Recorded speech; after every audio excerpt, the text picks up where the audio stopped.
ما سری نفس خود فشار بیاریم، خود آماده کنیم برای تزکیه. رمضان است، رمضان است، میبراید.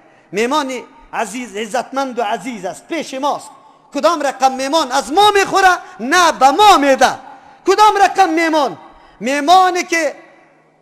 میمانی که اگر ما رعایت از این را بکنیم دیگه مکمل پاک میشیم، دیگه مکمل ما اصلاح میشیم، دیگه مکمل دما تقوا پیدا میشه. روزهای کم باقی مانده، میتونیم این روزها و شوارا موقع بدیم، ارزش بدیم، خیر کنیم در عبادت الله.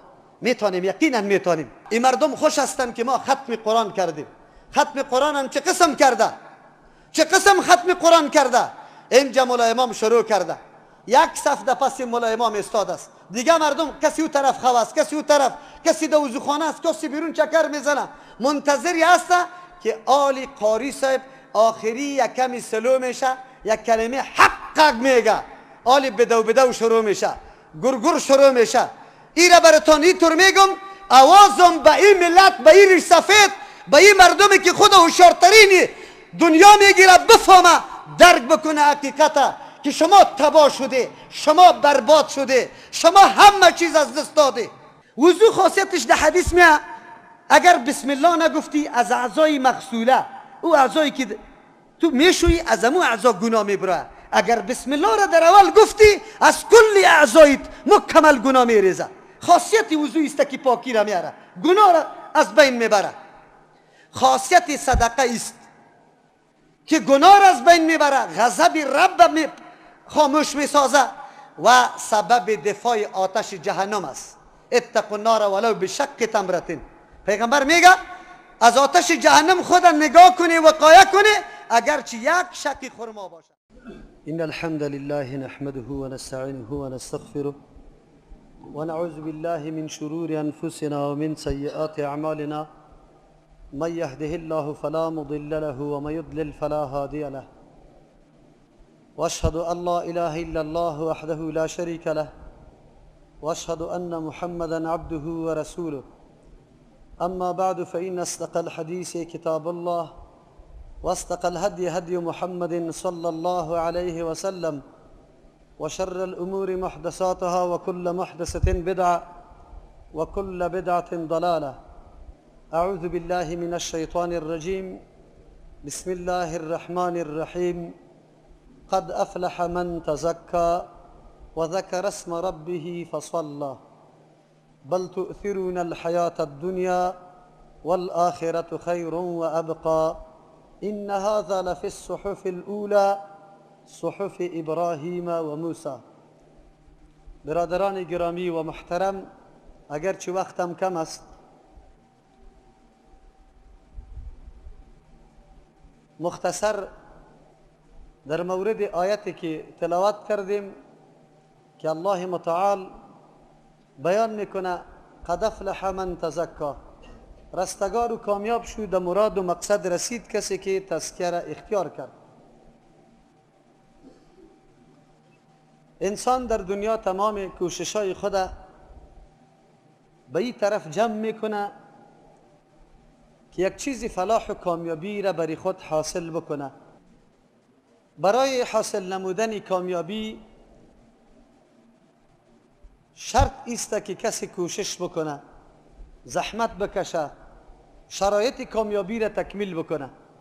کامیابی دو قسم است، یکی کامیابی در دنیاست. برای کامیابی دنیا کوشش‌ها خیلی زیاد میشه، محنت‌ها خیلی زیاد میشه. شما اگر بخوای یک شاگرد پوهنتون تلاش به این داره که در طب کامیاب شوم، نمبری بالاتر بگیرم و سبا روز من دکتر شوم،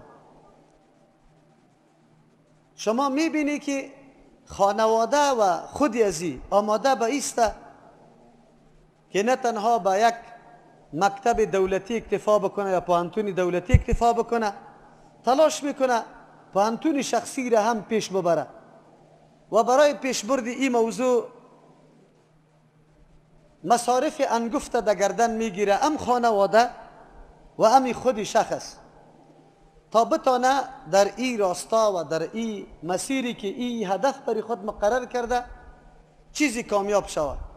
به تحصیلات درونی و ملک هم، درونی وطن هم اکتفا نمیکنه، بلکه تلاش میکنه که در خارج بره، مستوای علمی خود بالاتر بکنه، سند علمی خود قوی بسازه و بعد از او بیایه در این وطن من حیث یک طبیب و دکتر کار بکنه. جدا موضوع است، نیتها و اراده ها فرق داره. یکی امرای امی عمل و کردار خود نیتی خیلی درست می داشته باشه، همیشه در این فکر می باشه که من از این عمل خود نه تنها برای پورا کردن حاجتهای خود یا یک زندگی آرام آسوده که 3 بجه در معاینه خانه برم، یک 3 ساعت مریضا را ببینم و بعد از او همه ضروریات معیشتم پوره شوه، تکمیل شوه، آرام خواب بکنم، زندگی بکنم، کالای سفید در جانم باشه، هیچ نوع محنت سرم نباشه. یک تعداد مردم امی قسم نیت و اراده می داشته باشه، تنها امی مقصدش می باشه. تمام امی قدر عمری که 16 سال در جامعه و پوهنتون تیر کرده، 16 سال عمره و بعد از او در خارج سفر کرده، 2 سال یا 3 سال یا 4 سال ماستری و دکترا در طب گرفته، طب 7-8 سال دیگر هم بری خود میخواه. بعد از آمدن یادم امو مقصد بس اوقات برش حاصل شوه یا نشوه و در منزل و مقصد خود برسه یا نرسه، ای پیش الله متعال است. خو یک کسی امرای امید محنت و زحمت خود این نیت او ارادم داره که ما برای سهولت آوردن به هموطنان خود، برای خدمت درست صادقانه و مخلصانه به هموطنان خود، در پهلوی از که ضروریات زندگی من تکمیل شوه، پوره شوه، یک خدمت هم کرده باشم. در این شک نیست. نیت آنقدر تغییرات داره، نیت آنقدر مسیر پاک و صاف می سازه که هیچ پرسان نکو. امی آدم اگر دمو مقصد نرسیدم چون که نیت کرده بود، هدفشی بود، الله متعال ایره اجر میده با وصف که در اون مقصد رسیده یا نرسیده. هدفی را که تعیین کرده بود، اراده که ای داشت، اندیشه که ای داشت، او اندیشه و اراده و نیت ازی امی مسیر ازی را صاف کرده رایی بود. ای که به او مقصد خود رسید نرسید گپی جدا بود. ای را مردم میگه فلاح و کامیابی دنیا و هر فرد خرد و کلان ما و شما، زن و مرد ما و شما سریازی بالکل میفهمه که برای این طور کامیابی حاصل کردن محنت بکار است، مصرف بکار است، وقت دادن بکار است، یک چیزی خود زیر آوردن، در فشارها آوردن ای بکار است. بدون ازی نمیشم. در پیش دکتری که ای را تربیت میکنه، عملی درسا برش میده. یک دکتر دندان وقتی که پیشش از پوهنتون شاگرد میره، آنقدر چاپلوسی به او دکتر میکنه که پرسان نکو، به خاطر ازی که او دکتر قطعی روش های خیلی آسان، مفید، ثمر بخش به این شاگرد تعلیم بده. انسان در تلاش دنیا و کامیابی دنیای خود هیچگاه ناکام نمیشه. اما ادناترین شخصی که ببینه او تلاش میکنه. اگر یک چپس فروش بره، چپس فروش، او میفهمه که من کی برایم، چی وقت برایم چپس خود کی آماده کنم و در کجا باید کراچیگه خود استاد کنم یا امو گاز خود فعال بسازم که ای کار کنم. این هر کس میدانه ماشاءالله. اما آن چیزی که ما فاقدش هستیم، آن چیزی که ما همیشه در اون مورد تغافلی ورزیدیم، در اون مورد بسیار در غفلت رفتیم، او کامیابی آخرت است. کامیابی آخرت امر ضروری و مهم است.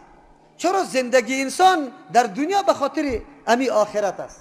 ما که در این دنیا آمدیم روی یک هدف آمدیم و این را یقین داریم که زندگی عبوری است، این خانه دائمی ما نیست. ما یک روز از این خانه سفر میکنیم، دائم باقی نماندیم. جد ما رفته، پشت سر از او دیگه جدم بود، دیگه جدم بود، دیگه جدم بود، تا 4-5 که من یاد دارم امی قلا، امی زمینا، امی دیار، امی منطقه از او بوده و امی طور تیر شده. پدرم رفته و من خود میفهمم که ریش سفید شده، بدن ضعیف شده، اولادا کلان شده، یک روز من از اینجا رخت سفر بسته میکنم. آیا با این رخت سفر بسته کردن چقدر هوشیاری به کار است؟ چقدر ضرورت است که انسان تلاش بکنه، خصوصا در این وقتی که تو خیلی نزدیک به امر شدی. این گپ به خاطر میگم یک تعداد ریش سفیدای ما در حالت ریش سفیدی خود دمی رمضان مبارک با جای از اینکه در مسجد بره، خانه را محکم گرفته، سنور دو بزن، زنب دشنام بده، دختر لط کو، انواع آزار و اذیت، بدزبانی و بد اخلاقی و زشتی نیست که آدم انجام میده. حتی مسجد رفته نمیتونه، نمیره، ولا کلیم خراب است، مغزم خراب است، من رفته نمیتونم، برای من هر چیز همینجا آماده کنه. نه نماز الله را درست میخونه، نه مسجد الله را احترام داره که بره بگویه که من حیث ریش سفید باید در صف اول ما باشم. در این 10 شب اخیر رمضان مبارک بسیار عاجزی کننده به دربار الله ما باشم، به خاطر که زیاد عمر خدا در بسیار هوس بازی ها تیر کردم، در بسیار غفلت ها تیر کردم، در بسیار مجلس های بیهوده بی فایده تیر کردم. بیا که بهترین موقع است، بیا که از این استفاده بکنم. میبینیم که در این میدان هم جوانا پیشتاز شده سر ریش سفیدای ما. با جای از اینکه فکر قطش باشه، اندیشه قطش باشه، میبینیم که یا در سر بر دیگرها جور کرده. نه تنها دم خانه، اگر در مسجد آمد باز میبینی که در سر بر دیگرها جور کرده. حتما یک گپ پیدا میکنه، نماز اینطور بخوان، نماز اینطور بخوان، نماز این قسم بخوان، به طبیعت ما بخوان، به طبیعت ازی بخوان. هزار قسم گپای دیگر هم پیدا کرده می باشه. حتی ملا را برای عبادت صحیح نمیگذاره. این موضوع الحمدلله در مسجد ما تقریبا حل است. در این مسجد اکثر ریش سفید هم نیست، اگر هست الحمدلله صاحب عقیده صحیح است. اگر ما تقاضای خواندن 20 آیت میکنیم، او تقاضای 30 آیت میکنه. اگر ما میگیم نماز خیلی خوب با آرامی خوانده شوه، او میگه نه آرامتر خوانده شوه. الحمدلله الله در عمر ریش سفیدای ما برکت بندازه است. اما مساجد خراب و ویران از دست امی مردم است. علت چیسته؟ چرا ایا درس نمیگیره؟ چرا یا اصلاح نمیشه؟ علت پس برمیخوره به جناب عالم ما که 30 روز رمضان در این مسجد تیر کرده و مردم به شوق و محبت در مسجد حضور پیدا کرده. نه تنها ملا صاحب به جای از اینکه درس قرآن برش داشته باشه، آیت قرآن تشریح شوه، تفسیر شوه، حدیث رسول الله صلی الله علیه و سلم برش گفته شوه، ملا صاحب بسیار تلاش کرده برای از اینکه یک چند مقتدی بسیار وار خطاستن، خوش داره نماز تیزه، از او خاطر تلاش میکنه نماز طوری بسازه که او مقتدی ها خوش شوه. این مردم به بسیار امید آمده، در مسجد وضو کرده، میخواد نماز بخوانه، اما پشت سر یک مقتدی صدا میکنه ملا صاحب ما خو سبحانه و نشوی ویلی، ما سبحانک اللهم را خوانده نتانستم، یا خو غیر سبحانه دیگر یادم نداره، دیگر دعاها را خو یاد نداره. بعد از او دیگه صدا میکنه میگه ملا صاحب تسبیحات از پیشم مان، تو سبحان ربی العظیم یک دفعه خونده تانستم، تو سمع الله لمن حمیده گفتی، من که تا میخیستم ربنا ولک الحمد از یادم رفت، تو وقت سجده رفتی، اونجا تسبیحات از پیشم مان. باز وقتی که در قاعده تو سلام در میدادی ما تحیات نصف کرده بودم. امیرش سفید است، در حالت نزدیکی گور رسیده، مویایش سفید شده، نشانه خبرداری مرگ هر روز برش صدا میزنه. امی موی سفید خود میبینه و میگه که ما عالم عمر در این دنیا تیر کردیم، چی رقم تیر کردیم، چه قسم تیر کردیم، چقدر در دست دارم ببینم، چقدر نمازای ما به جماعت بود، چقدر در مسجد حضورم زیاد بود، چقدر راست گفتیم، چقدر خیرم به مخلوق الله رسیده، کدامش است؟ بجای از اینکه تأمل و تفکر دایی بکنه، بیچاره ها امی عمر خود هم در محالت آخری تباه و برباد میکنه، موقع برش میاثر نمیشه، به جز از زدبازی و جنگ و عناد و حسد در مسجد جنگ جور کردن دیگه کار نداره. ملا صاحب ترا خوای خدا میزنه، برنامه نداره، درس نداره که مردم یک چیزی بفهمن. گپم سریازی آمده که قد افلح من تزکا، رستگار کسی است که به کمال خواری به خرچ محنت و زحمت خود پاک کرده باشه. تزکا ایره میگه که یک چیزی خرچ کرده باشی، محنت کشیده باشی، زحمت سری خود آورده باشی، بعد از او خود تزکیه کرده باشی، تزکیه حاصل شده باشه. قد افلح من تزکا، کامیاب و رستگار خود کسی است که خود پاک کرده، نفس خود تزکیه کرده، تزکیه در عقیده کرده، عقیدهش سالم شده، آلی برای انحراف نمیره، واهیات پرستی نمیکنه، قبر پرستی نمیکنه، شخص پرستی نمیکنه، تنظیم پرستی نمیکنه، خواهش پرستی نمیکنه. از کجا جور میشه؟ عقیده صحیح و سالم از کجا جور شد؟ عقیده صحیح و سالم توسط قرآن جور میشد، اما اینش سفید قرآن نشونید، به طریق مفهوم فهم معنا، به طریق فهم مطلب قرآن نشونیده. 4 روز به نام ختم آورد، قاری اجرتی را، قاری پول و پیسه را و اینجا پیش کرد. قاری صاحب به مردم اعلان کرد که مردم از 3 روز اضافه ما دیگه برای شما باقی مانده نمیتونم، ما دیگه جای ختم دارم، دیگه جای ختم دارم. او میگه به مردم واضح که ای مردم موسمی است، موسم مثل که بورانی فروش شام که از پیشش از روز افطاری تیر شود بورانیش بسته باقی میمانه، هیچ چیز فایده نمیکنه، تلاش میکنه که قبل از افطاری می بورانی خود در مردم یک دفعه نشان بده و مصرف بکنه. قاری صاحب هم همینطور است، میگه 11 ماه خو کردم جناب، آلی 1 ماه 13 هم است، مای بزنس و تجارت هم است، ما باید 5 جای 6 جای مسجدهای خیرخانه را گرفته باشم، در کدامش 1 لک روپه جمع شود، یک چیزی است دمه او بخوره. این ملت است، این مردم است، این اندیشه است، این مفکوره است. این مردم خوش هستند که ما ختم قرآن کردیم. ختم قرآن هم چه قسم کرده، چه قسم ختم قرآن کرده. اینجا مولا امام شروع کرده، 1 صف در پس مولا امام استاد است، دیگه مردم کسی او طرف خو است، کسی او طرف، کسی در وضوخانه است، کسی بیرون چکر میزنه، منتظری هست که آلی قاری صاحب آخری یک کمی سلو میشه، یک کلمه حق میگه، آلی بدو شروع میشه، گرگر شروع میشه. ایره براتون اینطور میگم، آوازم به این ملت، به این ریش سفید، به این مردمی که خود هوشیارترین دنیا میگیره بفهمه، درک بکنه حقیقت که شما تباه شده، شما برباد شده، شما همه چیز از دست داده، همه چیز از دست داده. نه احترام مسجد الله را کرده، نه احترام کتاب الله را کرده، نه این قاریتان احترام کتاب الله را کرد. ایره به خاطر دنیا خواند، دواند، قطع کرد. حتی بعضی قاریا فاتح هم نداره، بسته سفر اعلام میکنه، کسی در پشت سرش نیست، کسی در پشت سرش نیست. ما او روز با دوستا گفتم که شکری الله متعال بکشی، با اجرت فاتح پیدا نمیشه، با اجرت، با پیسه. در ختم ما صف اول بسته قاری است تقریبا، در صف دوم چندین نفر. اونجا سپاره جز قرآن اعلام میشه، کسی پرسان نمیکنه چی شد. 4 روز ختم شده، عجیب بندوبست میشه، عجیب جشن و خوشحالی برپا میشه. چی میشه؟ چی خوشحالی برپا میشه؟ در بعضی مساجد خو پول جمع میشه، خفتن دیگا بار میباشه. خو اگر دیگ نباشه ماشاءالله وقتی میوه است، آلی 10 قسم میوه را مردم پیسه را جمع کرده گرفته، این مسجد قشخانه جور میشه، زدن کندن شروع میشه. ختم است برادر، ختم است، ختم است.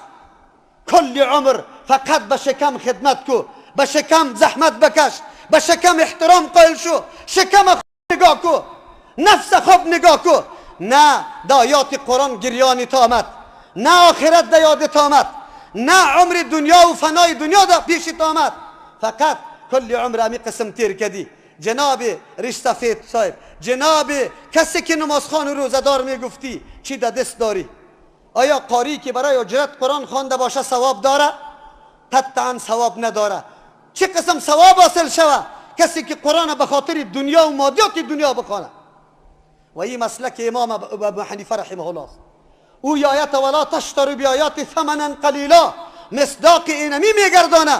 کسی که در تراویح نماز قرآن میخونه اجرت میگیره زیر مصداق همی آیت است که الله گفته که شما نگیره در مقابل آیات ما پول و پیسه. دیگه علما دیگه استثناءات داره نظر به احادیث رسول الله صلی الله علیه وسلم. امام ابو حنیفه رحمه الله در اینجا سخت گیر است، سخت گیر است. اما کسایی که تابعداری و دعوای مذهب بودنش داره، آلی از امام ابو حنیفه درکی نیست. نه از قولش از فتوایش کسی پرسان میکنه که رواست یا نارواست. کدامش پرسان وجود نداره. میبینیم حالات تباه میشه. قرآن بر ما میگه قد افلح من تزکا، تا که محنت نکنی. اینا برای کی میگم؟ به شما دوستا میگم. روزای خیلی کم باقی مانده. فشار آوردن سری نفس، فشار آوردن سری خود، فشار آوردن سری ازی که نمیرم در بازار موجب اذیت دیگرها واقع نمیشم. امروز که در بازار بری حتما سبب اذیت دیگر هستی، موترت سبب اذیت دیگر است، خودت سبب اذیت دیگر هستی، کراچیت سبب اذیت دیگر است. ما سری نفس خود فشار بیاریم، خود آماده کنیم برای تزکیه. رمضان است، رمضان است، میبراید. میمانی عزیز عزتمند و عزیز است پیش ماست. کدام رقم میمان از ما میخوره؟ نه به ما میده. کدام رقم میمانی که اگر ما رعایت از این را بکنیم دیگه مکمل پاک میشیم، دیگه مکمل ما اصلاح میشیم، دیگه مکمل دما تقوا پیدا میشه. روزهای کم باقی مانده. میتونیم این روزها و شوارا موقع بدیم، ارزش بدیم، تیر کنیم در عبادت الله. میتونیم، یقینا میتونیم. منظوری من انتقاد سر ازوا نیست، منظوری من تنبیه بر ازواست که باشه برشان آینده بدانن که دین چی را میگه، نماز و عبادت چی را میگه و به کدام کیفیت و وجه خوانده میشه، به کدام سیستم خوانده میشه. اصل موضوع این بود که من باید امروز سری گپ بزنم که دین تابعداری پیغمبر میگه. دین تابعداری پیغمبر است، راه دیگری نیست. لیکن تابعداری پیغمبر مشقت میخواهد، سری نفس پای مانده میشه، مخالفت پدر صورت میگیره، مخالفت مادر صورت میگیره، مخالفت قوم و اقارب صورت میگیره. از او خاطر تزکیه در نفس وقتی میه که فشار بمانی. چی رقم مولوی صاحب برم تشریح به خاطر میکنم. صدقه فطر سریکی واجب است. برادرکم رفته در پیش مولای حنفی در مسجدش تقریر برش کرده، برش گفته او مردم کسی که صاحب نصاب است صدقه فطر سرش واجب است. کسی که صاحب نصاب است صدقه فطر سرش واجب است. نصابم تشریح نمیکنه که کدام نصاب، نصاب نقره یا طلا. آلی مردم میه از دیگه مولا پرسان میکنه همین نصاب چه قدر است از طلا؟ یا جواب میگه 85 گرم. 85 گرم طلا 1 گرم. آلی مچم چه قدر است؟ این خود خیلی زیاد پول پیسه میشه. من خود صاحب نصاب نیستم. صدقه فطر یک آدم چه قدر میشه؟ ما 13 سرایال هستیم، تقریبا یک بوجی برنج که خب بگیریم چرا 2 کیلو 200 گرم، 13 2 کیلویی 26 کیلو 200 گرم میشنه. اما خب زیاد بدیم 28 کیلو 4 سیر برنج صدقه فطر ما میشه. 4 سیر برنج اگر ما بگیرم این 2,500 این 3,000 روپه، 3,000 روپه صدقه فطر ما میشه. ابلیس لعین از هر طرف قید و بند برم جور کرده رایسته. گاهی فتوای یک مولا را برم پیش میکنه، گاهی فتوای دیگه مولا را. من خود صاحب نصاب نیستم. حدیث پیغمبر صلی الله علیه و سلم چی میگه؟ پیغمبر علیه السلام چی میگه؟ او چطور فرمان داده؟ اگر یک شب و یک روز تو قوتی خوراکی مواد خوراکی خود داری و بعد از قطرت دمی روزی که در طرف عید می روی، دمی روزی که شب عید فجر طلوع کرده یا آفتاب غروب کرده یا فجر طلوع کرده بنابر اختلاف قولین، آلی تو امی قدر وست داری که یک فقیر خوراک داده میتونی. 2 کیلو و 200 گرم برنج، گندم، کشمش، خرما این چیزا را داده میتونی. سری تو هست تو صدقه فطر بدی. البته یک شب یک روز نفقه داشته باشی، مواد خوراکه داشته باشی، در غیر از تو باید بدی. اما اونجا فتوا است که ملک نصاب داشته باشی. حال نصاب برای خود سنجش میکنه. یک بنده برای دیبلیس اینجا گذاشت، آسان کرده خود در جمله گیرندگان صدقه فطر شمار میکنی، نه در دهندگان صدقه فطر. اینجا یک کمی مشقت کار است، تسکیه نفس بکار است، سر نفس فشار آوردن بکار است.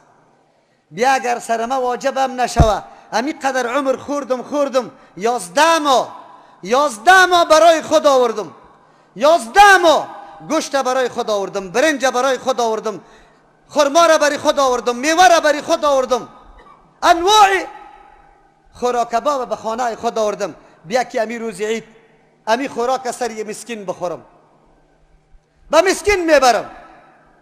پیغمبر علیه السلام در اونجا فقیر و غنی اردو را یاد کرده، اگرچه در روایت بیهقی سندش کمی ضعیف گفته، لیکن اصل گپ اموسته. چرا که پیغمبر علیه السلام طهرة للصائم من اللغو والرفث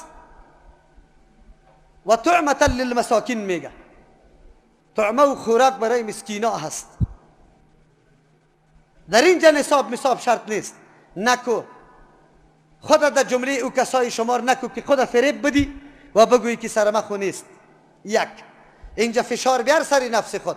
فشار دیگه دوستای ما قبل از اینکه پرسان بکنه طریقه عبادت کی برای ما تعلیم میده، ما عبادت به طریقه کی بکنیم. یکی از جمله اشتباهات بزرگی که همیشه مردم مرتکب میشه همیست، به عقل خود برای خود همیشه سر دین عمل میکنه. به عقل و رای به دین عمل کردن بدعت است. تو را نمیگذاره که عبادت به شیوه درستی ادا بکنی. امیالی در مجلس شاید 10 نفر صدقه فطر خود ادا کرده باشه، لیکن رسول الله چی میگه؟ حدیث ابن عمر رضی الله عنهما است، فرض رسول الله صلی الله علیه و سلم صدقه الفطر.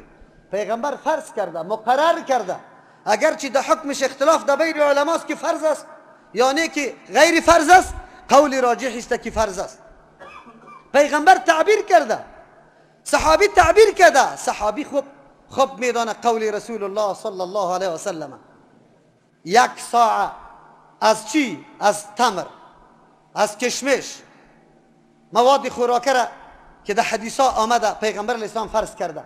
چرا فرض کرده؟ برای چی فرض کرده؟ طهرة للصائم، این ذریعه پاکی برای روزدار، من اللغو و الرفث. الله اکبر. حدیثای پیغمبر علیه السلام حکمتای بزرگ می داشته باشه. نیکی ها برای خود خاصیت ها داره. وضو خاصیتش در حدیث میاد اگر بسم الله نگفتی از اعضای مغسوله، او اعضایی که تو میشویی از امو اعضا گناه میبره. اگر بسم الله را در اول گفتی از کل اعضایت مکمل گناه میریزه. خاصیت وضو است که پاکی را میاره، گناه را از بین میبره. خاصیت صدقه است که گناه را از بین میبره، غضب رب خاموش میسازه و سبب دفاع آتش جهنم است. اتقوا النار ولو بشق تمرة. پیغمبر میگه از آتش جهنم خود نگاه کنی، وقایه کنی، اگرچه یک شق خرما باشه. یک شق خرما چقدر است؟ چقدر است؟ به صدقات الله خاصیت. به صدقات رفث، بیهودگویی، بی حیا، گپای بی حیا، قطع سیاسری خود گپا زده ای، لغو، اموری بی فایده از پیشت گفته شده. صدقه فطر سبب محو ازو میشه. میدانی مسلمان؟ حالی تو را بگو که در روزه خود لهو لعب گفته باشی و امروز یک چیزی باشه که او را از بین میبره. کالای سفید خود قطع سیاه چرک کرده ای، صابون وجود داره، میزنیش بل میبرایه. امی صابون که به هر قیمت باشه برای خود پیدا میکنی. چرا در مجلس رفته نمیتونی؟ با کالای آلوده تلاش میکنی صابون بخرم، صابون بخرم، کالای خود زیبا بسازم. میتونیم توسط صدقه فطر خدا پاک بسازیم، از لهو و لعب خدا پاک بسازیم. رسول الله بر ما گفته و گپی رسول الله راست است او درست است. و امر ان تؤدى، امر کرده رسول الله که ادا شوه امی صدقه فطر قبل چیسته؟ قبل الصلاة، پیش از نماز عید، پیش از نماز عید باید ادا شود. رسول الله امر کرده کی ادا شود؟ پیش از نماز، در نماز عید رفتن بهترین وقتش است. تیار امر آماده کن، بخر برنجیتا، خرمایتا، پنیریتا، آلی جنسیش بیان میکنم، ایره بخر و دمو جای برسان که اونجا فقیر است. نفر وکیل داشته باش، ولو که در میدان وردک باشه، ولو که در کنر باشه، ولو که در بدخشان و فاریاب باشه. نفر مستحق مسکین واقعیت موجود است.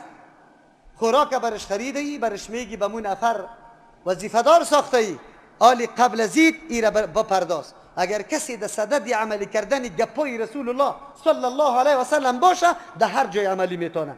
خودش در اتریش است و اینجا عملی میتونه، خودش در فنلند است، خودش در سویدن است، اینجا عملی میتونه.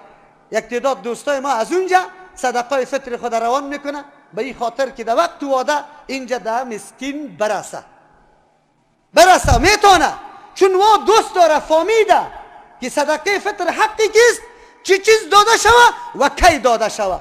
اما ما مسلمان در جمعه های مسجد ها آمدیم، مسائل نشونیدیم، نگفته برم شده، کسی نگفته.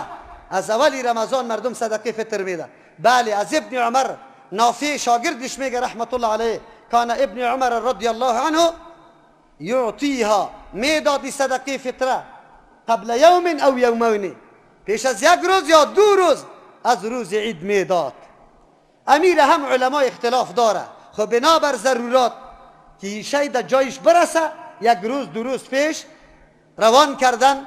خب او که میدادم برای کسی میداد الذین یقبلونها، امو کسایی که صدقه فطر قبول میکرد برای ازوا میداد. معلوم میشه که یعنی کسی که او قبول میکرد برای ازوا میداد، به مو خود شخص داده. اما به کسی که تو او را وکیل میکنی میدی، او را هر وقت داده میتونی. از امروز تو خریده میتونی، برش میگی که در فلان وقت بده.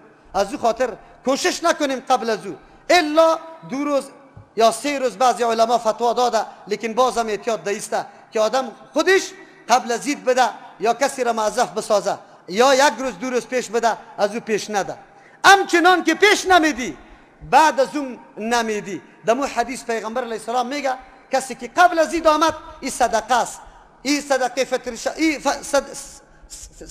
است، این زکات فطرش است. اگر کسی بعد از نماز میده یک صدقه از صدقات است، یعنی از زمینش ساقط نمیشه، باید بدی، لیکن جایز او زکات فطر گرفته نمیتونه که الله مقرر کرده بود کدام ثواب برش.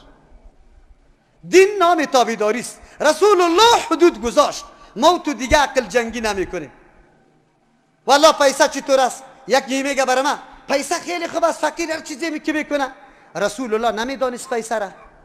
اونجا فقیر ضرورتش به پیسه زودتر حل نمیشد که جنس بگیره در بازار ببره. یادتان باشه همچو انتقادا بسا اوقات جرأت سری رسول الله پیدا میکنه، نعوذ بالله، جرأت انتقاد سری پیغمبر پیدا میکنه. شیطان لعین ای عقل ناقص تو را در راه های متنوع ای طرف و طرف میبره. روزی میشی وای ای چی فلسفه داره، باید پیسه داده شود، لیکن دایی بسیار حکمتای بزرگ است. مسکینی واقعی پیدا میشه. فقیر که فقیر باشه او را که ولو که در دامنش اینمی گندمه که 1 چارک و نیم چارک بدی به سر و چشم خود میماله، چرا که محتاج است برش. لیکن امروز فقیر وجود نداره، تا که پول برش ندی نمیگیره. او پول چی بری خود میکنه؟ او خود ضرورت به گندم نداره. ببینه حکمت پیغمبر صلی الله علیه و سلم که حقیقت معلوم شود، واقعا زکات فطر در مستحقش برسه. آلی ما چی میکنیم؟ پول در خواری خود روان کردیم، پول در خواری خود روان کردیم. جناب محترم خود فریب ندی. دین نام تابعداری است. صدقه فطر رسول الله اجناس مقرر کرده. حتی علما 3 طایفه است. 2 طایفه در طرف واقع است. یک طایفه قائل به است که غیر از جنسی که در حدیث آمده، برنج چی در حدیث، گندم، جو، کلجو، آرد، تلخان، پنیر، کشمش، خرما، یا این جنسی از 8 دانه جنس در حدیث ثابت است از همین جنس باید بده. در یک حدیث کلمه طعام آمده، بعضی محدثین او را سری گندم حمل میکنه و بعضی سری جواری و بعضی مفهوم عام میگیره. طایفه دیگه میگن نه، قیمت هم صحیح میشه بدون جنس. اصل بند کردن حاجت فقیر است. این نمو مردم است که همیشه پشت عقل رفته، نقلا را در کسیش نیست، عمل کرد رسول الله را اونقدر در نظر نگرفته و میگه نمیشه.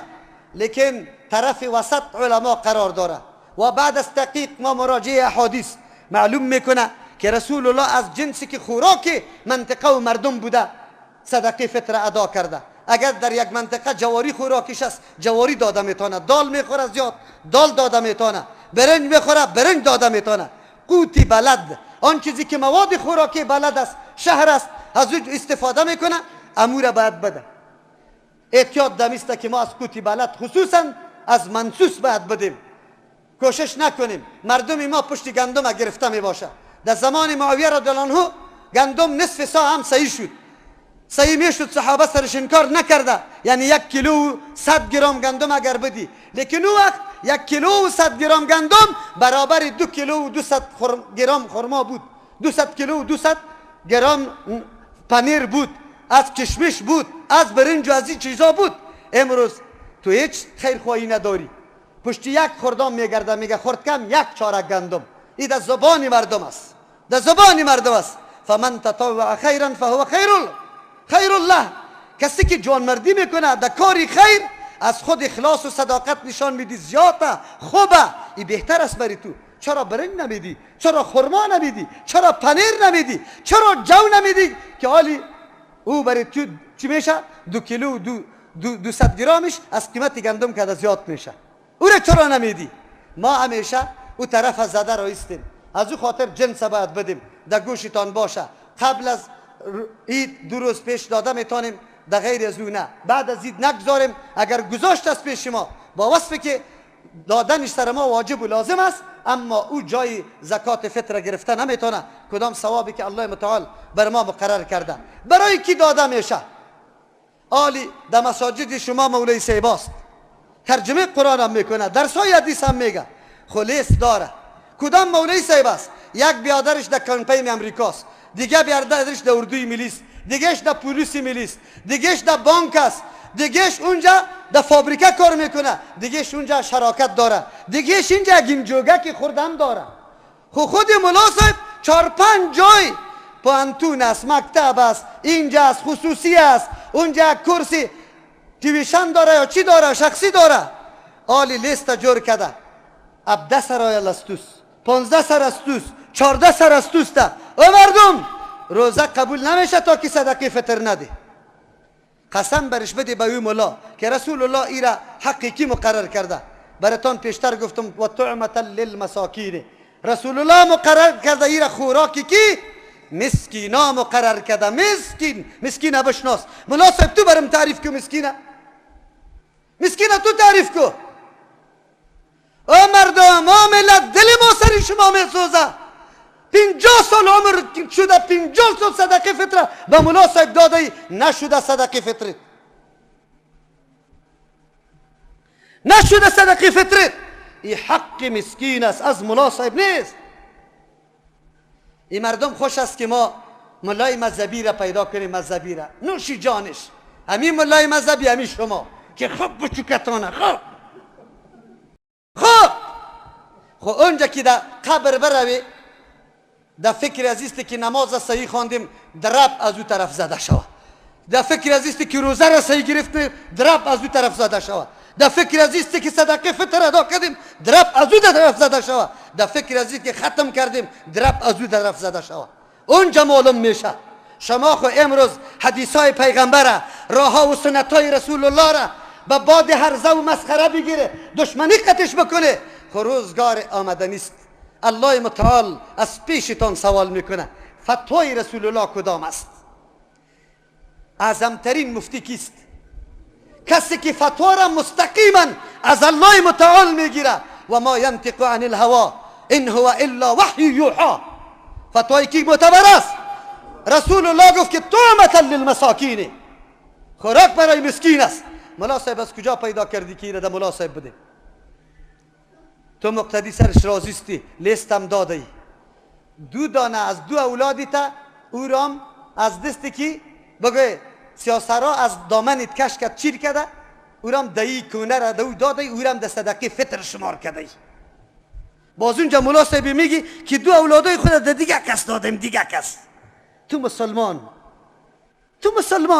تو الله فریب، قطعی الله فریب کاری میکنی. خوب از پیشت گرفته رایست. ما میگیم نه، خوراک برای مسکین است، خوراک برای مسکین است، حق از اوست، برای از او داده شود، حقش است. جنس داده شود، در این وقت داده شود و برای کی داده شود.